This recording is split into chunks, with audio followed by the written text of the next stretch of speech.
Coming up, we look ahead to CES and what might be in store for Mass Effect 3. Plus, we head back to Edmonton to see what it takes to write a massive, yet personal story for a BioWare game. Next on BioWare Pulse.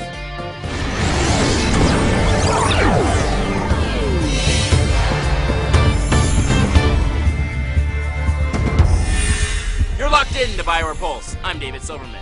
CES is taking place as we speak. What will be there in store for BioWare? Let's fire up the headlines. CES just began 2 days ago in Las Vegas, and it looks to be a big week for Mass Effect 3. Will we debut a new trailer? Show a new level? Fresh new character? All new gameplay? Well, whether or not you can take the heat of the desert or the draw of the casinos, know one thing. There will be more info about the Kinect at the show than ever before, and its functionality will make your Mass Effect 3 experience that much more realistic. As for more details, well, you'll just have to wait until next week as we recap the show right here on BioWare Pulse. We promise, though, it'll be worth the wait. If you haven't pre-ordered Mass Effect 3 yet, get out there and reserve your copy to secure the in-game items. The powerful M55 Argus assault rifle comes with every pre-order of the game from participating retailers.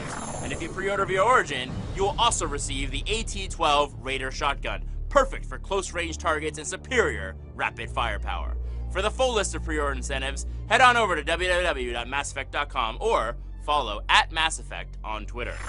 Last week, on Pulse, we broke down the voiceover process for Mass Effect 3. This week, we sit down with lead writer Mac Walters for his take on the writing process for Mass Effect 3. It's time for Insider. My name is Mac Walters. I'm the lead writer on the Mass Effect franchise. One of the goals we set out for at the beginning of Mass Effect 3 was to treat this like it was a movie, and it was the movie. Yes, there's backstory to it. Maybe you know it, maybe you don't. We really want people who are just picking this up for the first time to just be able to jump in. And then for the players who, of course, have played Mass Effect 1 and 2, they can dig deeper. They can find out what their choices did. The team will have to be strong, their resolve unquestionable. One of the first things that happens on the project is I sit down with Casey and we discuss what is the high-level story, what are the major beats that are going to happen in here, and that produces sort of a high-level story doc that isn't more than 3 or 4 pages long.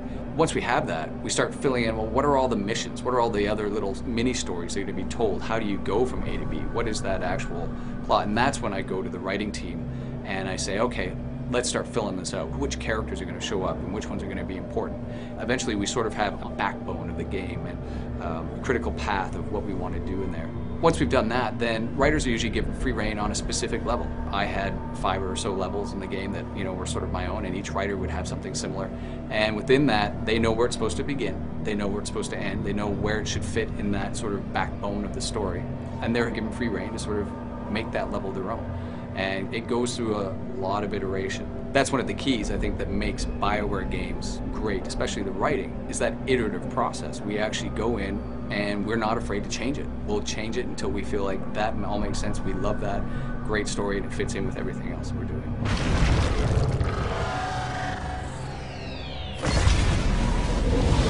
Mass Effect 1, I think we peaked out at about 4 writers. We had 1 editor working for us. In Mass Effect 2, we went up to about 6 writers and we had 2 editors. And now, Mass Effect 3, the game's bigger, the team's bigger. We're up to 8 writers. We've got 2 editors, and I think we've actually just borrowed a 3rd. It just keeps getting bigger and bigger. In Mass Effect 3, one of the big things we wanted to be able to do is to really deepen Shepard as a character. So you really get to express what your Shepard is feeling and going through throughout the war. We set out to create an amazing, epic experience, a story like no other, and that sort of next level of storytelling we want to do with Mass Effect 3. Yeah, it's a war. Yeah, it's giant, cool robots that we get to shoot in the face.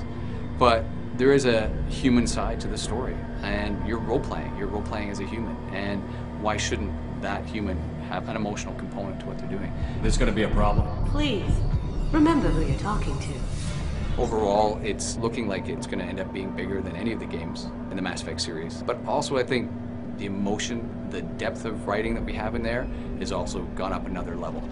When a video game can make you feel something, as long as it's also fun and still entertainment, then, well, I think we've done our jobs. Thanks, Mac. Hard to believe in less than 2 months we finally get to take Earth back. As always, stay tuned to Bioware TV for more exclusive insider features and breaking news. For Bioware Pulse, I'm David Silverman, reminding you to keep your fingers on the pulse.